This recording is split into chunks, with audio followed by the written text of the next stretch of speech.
One question I was going to ask you, though, Andrew, since you finished last, you mentioned St. Thomas in the private jet space and a number of flights going in there, the Bahamas and elsewhere. Bahamas less to the purpose of my question. St. Thomas, do they have a space for parking? So, To your knowledge, sorry. my dear. St. Thomas, to my knowledge, so here's what I know. Yeah. I know that in about a 12-month run, 2,000 landings will take place at Zero King. Yeah. I do see aircraft there, so there has to be some form of a space for place, but many would probably be drop and go. No, because I know that one of the challenges we have here, particularly in the busy period, is adequate parking space, and so I was just trying to figure how does another island deal with that reality. Bill, you were here, as I said, 6 months ago. You mentioned Willie T. And he was here actually with his kids.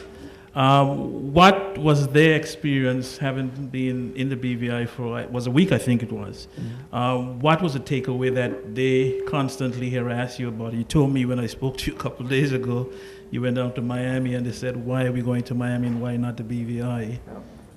So what was their takeaway? Because kids influence a lot of the decisions we make in life. Well, I'm going to say kids are like 20. I wish I could say they were that little, but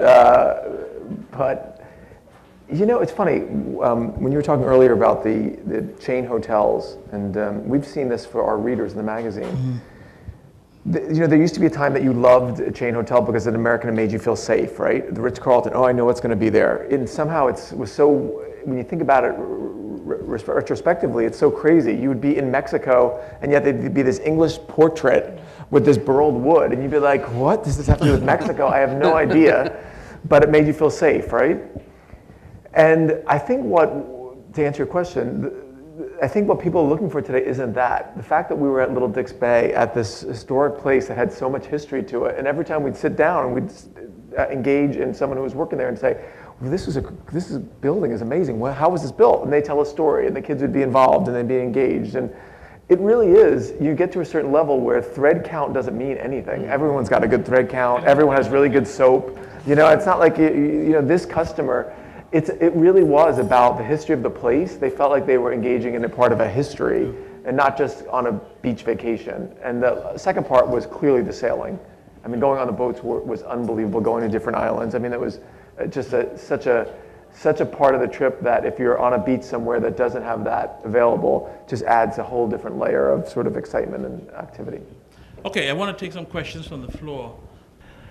On the jets, do you track the final destination? Because we get at our hotel many guests that do fly in on your jets to St. Thomas, but then come into the BVIs on a smaller plane. Do you have any data on that? I don't. And it's a good point. So one of the reasons that you would have a jet come into a St. Thomas is that there's an airport restriction when you have to fly privately. So when you fly underneath the Part 135 regulations, you have a 5,000-foot runway. So that precludes various islands from having their own strip. So we haven't done the investigation beyond that.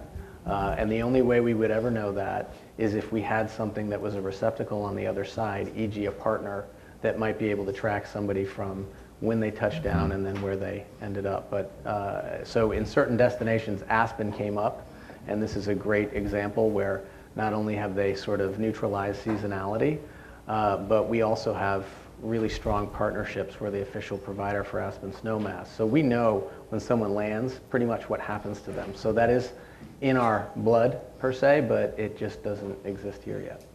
Thank you. Okay. If there are no other questions, I want to thank Andrew, Bill, Sharon, and Al for their presentations this afternoon. And I thoroughly hope you enjoyed it and learned quite a bit about what's going on in the luxury end of the market and in the tourism space that we have to constantly and every day deal with. Again, panelists, thank you for coming and thanks for your presentations.